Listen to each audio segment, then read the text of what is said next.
ایک اور صحابی کھڑے ہو گئے، انہوں نے کہا یا رسول اللہ میرے واسطے بھی دعا کرو۔ آپ نے فرمایا سبقہ کا بہا عکاشہ، عکاشہ سبقت لے گیا ہے۔ عکاشہ نے جو دعا کی درخواست کی ہے نا وہ یہاں سے کی ہے، اور تو نے اس کو دیکھ کے کی ہے۔ اس نے درخواست کی ہے تو تو نے بھی کر دی ہے، اور عکاشہ نے جو کی ہے نا وہ اندر سے کی ہے۔ سابقہ کا بہا عکاشہ۔ میرے آقا کی ایک خالہ ہیں ام حرام، وہ مدینے میں رہتی، آپ کبھی کبھی دوپہر کے وقت ان کے گھر آرام فرمایا کرتے، قیلولہ فرمایا کرتے۔ ایک دن آپ مسکراتے ہوئے اٹھے، چہرے پہ بشاشت ہے، مسکراہٹ ہے۔ خالہ نے پوچھا یا رسول اللہ آج آپ بڑے خوش ہیں، چہرے پہ مسکراہٹ ہے۔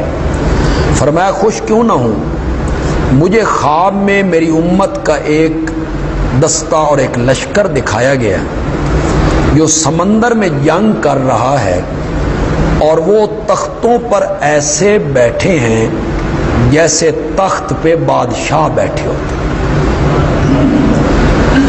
وہاں آپ نے فرمایا اول جیش من امتی یغزون البحر قد اوجب، میری امت کا پہلا لشکر جو سمندری جنگ لڑے گا ان پر اللہ نے جنت کو واجب کر دی۔ یہ امام بخاری 6 جگہ پہ اس حدیث کو لائے۔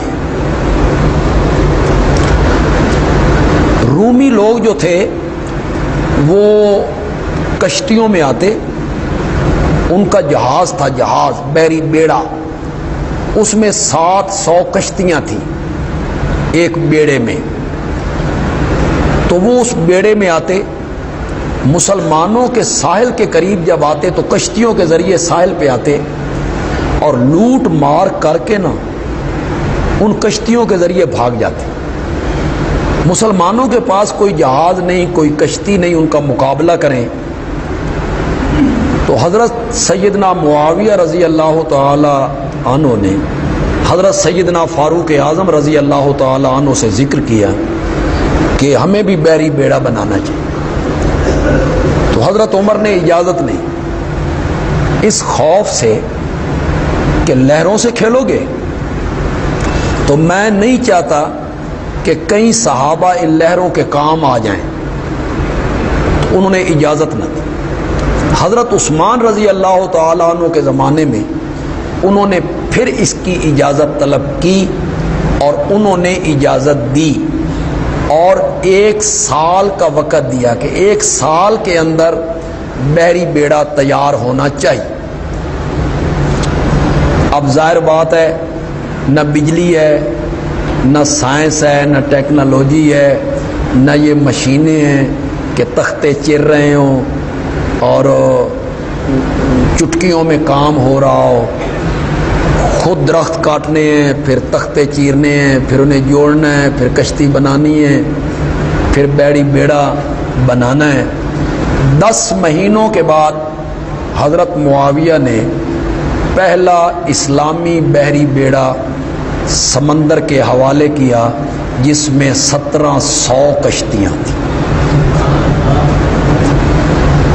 پھر جب پہلی جنگ ہوئی بحری جنگ تو سیدنا معاویہ اس جنگ میں صرف شریک نہیں ہیں، اس کے کمانڈر ہیں، سالار ہیں اس لشکر کے، جس لشکر کو میرے آقا نے کہا کہ جنت ان پہ کیا ہو گئی ہے، واجب ہو گئی۔ کسی کے بکواس کرنے سے یا تبرہ کرنے سے معاویہ کا کیا بگڑا؟ معاویہ تو کہتے ہی اس ستارے کو ہیں جس کو دیکھ کے کتے بھونکنے لگے، ان کا کیا بگڑتا؟ تو لوگوں کو معاویہ کی وہ جنگ یاد رہی جو انہوں نے حضرت علی سے لڑی، اور اس کو بنیاد بنا کے